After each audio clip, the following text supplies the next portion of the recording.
So magandang umaga sa inyo guys. So for today's video, gagawa tayo ng another episode ng unboxing. So this is my episode 3. And kung gusto niyo mapanood yung episode 1 and episode 2, so nandun sa aking YouTube channel, sa playlist. Nakaayos na lahat ng aking mga content doon. So Bola lang yan. hanapin niyo na lang yung playlist ng unboxing kung yun ang trip niyong panoorin guys. And sa lahat ng nanonood guys, please pa-like and pa-share naman nung video natin. And also pa-subscribe naman sa YouTube channel ko. Then click nyo na rin yung notification bell para updated kayo sa mga futures upload videos ko dito sa aking channel. So wag na natin patagalin pa to guys. Let's do this.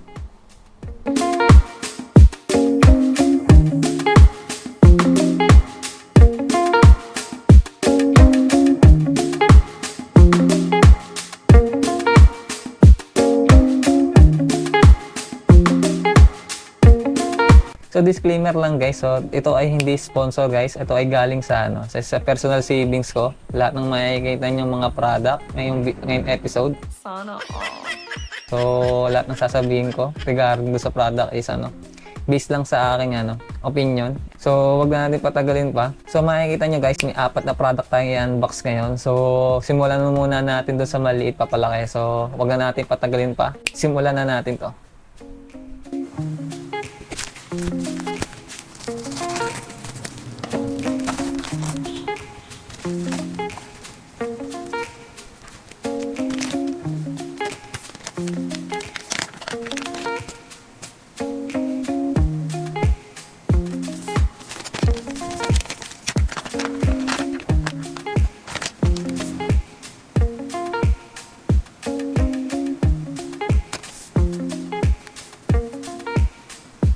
So doon sa unang product natin na in-unbox, so yun ay guys, kable. So yung una isa na yun, male na 3.5 mm na jack. And yung dulo nun is another male na 3.5 mm din. So naka-elbow, yung size straight. So bumili ako nun kasi gagamitin ko dun sa aking adcaster. So hindi nyo alam yung adcaster guys, paki-check na lang yung episode 2 ko. So andun kasi yung product na in-unbox ko yung kung saan ko paggagamitan yung adcaster. So yun doon ko gagamitin kasi sa aking podcast. And hindi ko pa ako nakapag-upload ng new video sa podcast ko guys kasi ayun nga, iniintay ko yung product. Kaya na-postpone yung aking paggagawa ng new episode sa podcast ko. So abangan nyo lang guys kung trip nyo manood ng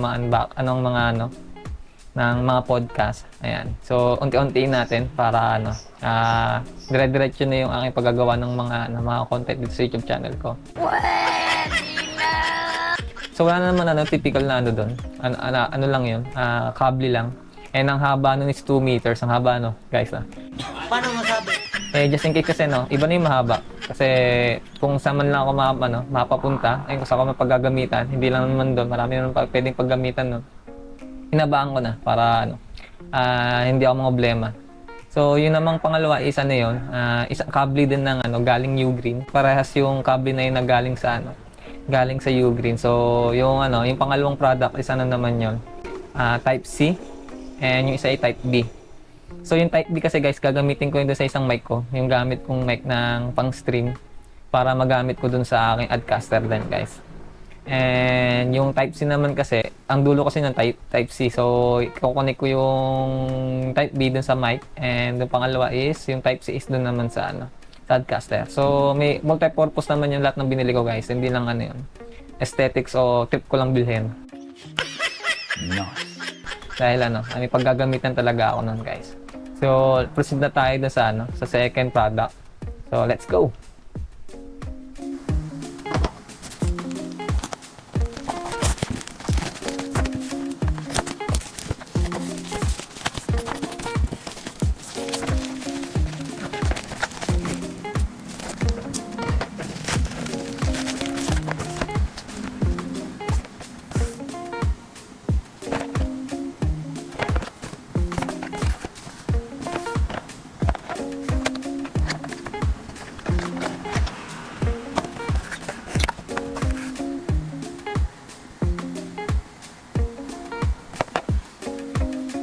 Dun sa next product guys, sa pangalawang product natin sa ano yun guys, kable ulit o cable. So yung isa no, male to female na no, XLR. So kung hindi nyo alam yung XLR guys, yun yung ginagamit sa mga no, video okay na mic.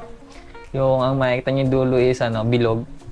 Kaya yun ang binili ko guys, kasi yung binili kong mic kasi hindi siya ano, hindi siya supported ng ano, male and female. So kailangan ko bumili ng kable para doon sa ano din, para doon sa adcaster ko guys, para din sa podcast ko. Kasi problema ko kasi yung ano eh, kailangan ko kasi ng apat na mic or 3 ang mic na gagamit sa podcast ko para maganda yung ano, maganda yung input ng sound. And nakita nyo naman doon sa previous ano, episode ko ng ano, podcast, nakita nyo nag-ano kami, nagpapasa-pasahan kami ng mic. And ngayon naman, dahil ano, mayroon naman tayong ano, budget para doon. So bumili na ako ng mic, and yung nabili kong mic is hindi siya kasama, wala siyang kasamang ano, male and female na ano, XLR. So yun, bumili pa ako ng separate para magamit ko doon din sa ano, sa adcaster ko guys. Kaya dalawa yun guys, yung isa kasi hindi ko na kailangan. Kasi in case na magtatlo kami. Kasi usually talaga tatlo kami. So, yung isa hindi naman kailangan ng ano, XLR. Kaya dalawa lang yung binili ko. And dalawa lang naman talaga supported ng adcaster. Kaya dalawa lang din talaga ang binili ko. So, yung adcaster na, yung ano, yung cable is from Mauno. Ewan ko lang, correct me if I'm wrong. Mali yung pagkakabigkas ko o pronunciation ko dun sa ano, dun sa brand. And ang haba nun is 6 feet. So, yung mga prices guys, sa dulo ko nilalagay kasi hindi ko rin alam kung magkano. And hindi ko natanda kasi matagal na yung nandito sa bahay. Ngayon lang ako nakagawa ng, ano, ng video regarding sa, ano, sa mga product na i-unbox ko dahil ano, naging busy and may mga nangyari dito sa bahay kaya di tayo makagawa ng new episode. So, kung makikita nyo, ang last episode ko pa ay 3 weeks pa. Last upload pala, hindi episode. Upload ko sa YouTube channel ko. So, ngayon lang ulit. So, ayan nyo guys, ano natin, consistent natin, upload natin every week. Di totoo yan. So, proceed na tayo sa next product. So, pangatlong product. So, meron pa tayong last two. So, let's do this guys.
So, yun na sa pangalawang product guys, ano yun, isang bag. So, kailangan namin yun sa bukid guys kasi ano, yung gamit namin ngayon na bag sa ano, sa pagpunta ng bukid guys, sira-sira na. Ano, sira yung seater. So, yun naman yan, no, investment and ano naman, gamit naman namin sa work. So, bumili yung kapatid ko ng ano, siya pumili nun guys, and yung pagbili naman nun sati kami. Barinig kita sa mukha eh. And kung makikita nyo, ngayon lang ako nakapagbukas ng bag guys na mayroon pang sleeve. Kumbaga mayroong bag na may bag pa. Alam mo yun guys. Nakita nyo yung kulay puti. Meron pa siyang ano, ginon para protection. So ang galing, ngayon lang ako nakapagbukas ng ganun. Dahil kasi usually kasi pag bumibili tayo ng bag guys, di ba? Ano lang yun? Bag na mismo. Then plastic or ano na lang sa mga mall or sa mga tiyangge-tiyangge, 'di ba guys? Ano lang nilalagay na lang sa bag, sa plastic or kaya sa mga paper bag, 'di ba? Ito kasi ano lang, nakakatuwa lang kasi ngayon lang ako nakapagbukas ng mayroon pang sleeve. Galing ako, ayos, astig 'yon. So magandang ano, experience sa pag-unbox. So makikita nyo guys doon, ang daming packets. So pwede siyang pang school kung tutusin talaga. kasya ang mga notebook and yung mga pwedeng pang travel bag, madalat sabi kasi pwede mo ilagay yung mga mga essential like notebook, lapis, ballpen, 'di ba? Laptop or tablet, 'di ba? Guys, yung mga switch nyo kung gamer kayo.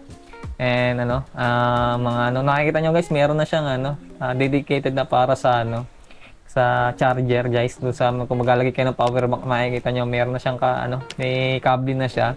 So isasaksak nyo na lang talaga yung yung power bank nyo para doon sa labas, doon nyo na i-charge. So may dala kayong kable.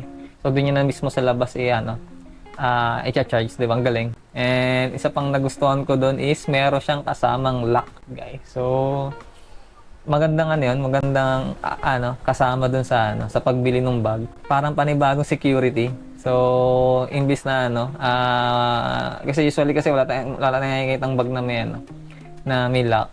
Bumibili pa tayo ng separate. So yun naman kasama na.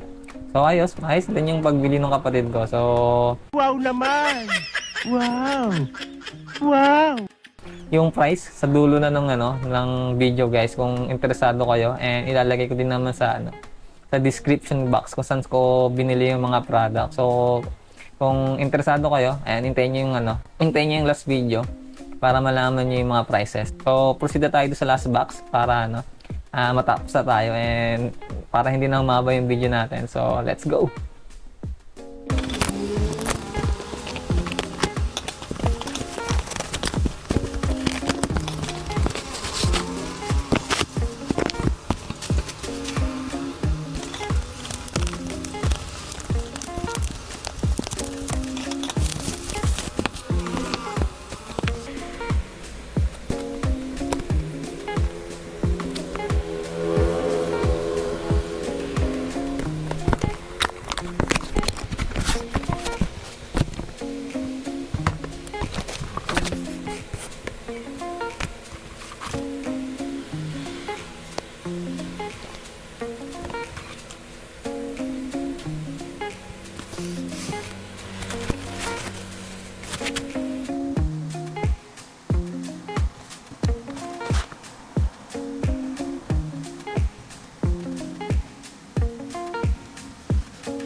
Para sa huling product, so another galing Mauno. Correct me if I'm wrong again guys sa pronunciation sa comment down below. Paano kayo nila ako no? Correct nun, i-comment lang yun. No, guys. Basta pag sa live ko, pag yung mga pakitagdala ako doon sa mga tamang pronunciation nun, sa mga videos ng mga influencer. So ayun nga guys, so another galing sa Mauno. So dalawang condenser mic guys. So yun nga yun guys, para dun nga yun dun sa sa podcasting ko. And kung makikita nyo dalawa, dahil meron na akong isa, kaya makikita nyo sa unang in-unbox natin is may kailangan tayo ng XLR and para dun sa Type-C. So yun yung unang mic ko, yung ginagamit ko pang streaming. And yung dalawang condenser is para dun naman sa magiging kasama ko dun sa aking podcast. And condenser yun, kaya nakikita nyo guys, dalawa din yung cable kanina. So dalawa yung mic na yun, makikita nyo yung kasama dun sa mic. Female na XLR to 3.5mm na jack. Kaya bumili ako ng male to female na XLR kasi yun yung kailangan dun sa Adcaster. So ayun, may kagamitan talaga ako ng mga product na binili ko ngayong araw guys. Yan. So makikita nyo, dahil kaya condenser, alam nyo naman pag condenser, isa sa mga top tier regarding sa mga audio, and hindi naman ganun kamahalan tong mic na to. So ilalagay ko yung price dulo ng video again guys. And kung interesado kayo doon sa sound guys nung mic, gagamitin ko siya doon sa podcast ko. So wait niyo yung upload ng podcast para meron kayong idea kung ano yung sound ng mismong ng mic. And for me, tingin ko naman kahit naman di nyo pakinggan, alam naman natin na maganda naman talaga magiging output nun. And makikita nyo may kasama din siyang 3.5 to male.